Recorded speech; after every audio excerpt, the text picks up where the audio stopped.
10 години Фенфолк ТВ. 10 години съхранява и показва магията на българския фолклор. 99% ексклюзивно съдържание. Над 10 000 видеоклипа.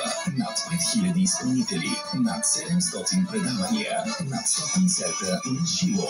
10 години медийна подкрепа на значими фолклорни събития, самодейни изпълнители и състави. Честит рожден ден Фенфолк ТВ.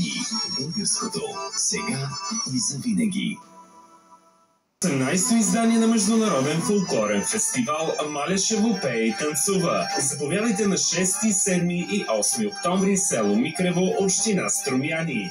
Събитието се провежда под патронажа на Министерство на културата и председателят на Организационния комитет господин Емил Илиев.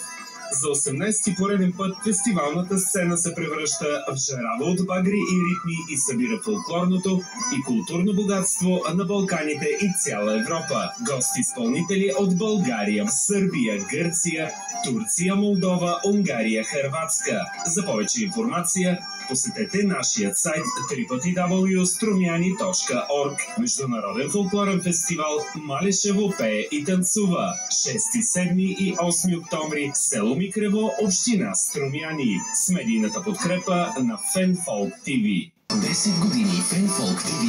10 години съхранява и показва магията на българския фолклор. 99% ексклюзивно съдържание. Над 10 000 видеоклипа. Над 5000 изпълнители. Над 700 предавания. Над 100 концерта на живо. 10 години медийна подкрепа на значими фолклорни събития, самодейни изпълнители и състави. Честит рожден ден Фенфолк ТВ. Българското сега и завинаги. Фенфолк ТВ.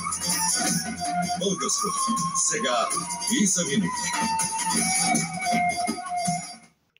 10 години Фенфолк ТВ. 10 години съхранява и показва магията на българския фолклор. 99% ексклюзивно съдържание. Над 10 000 видеоклипа. Над 5000 изпълнители. Над 700 предавания. Над 100 концерта на живо. 10 години медийна подкрепа на значими фолклорни събития, самодейни изпълнители и състави. Честит рожден ден Фенфолк ТВ. Българското сега и завинаги.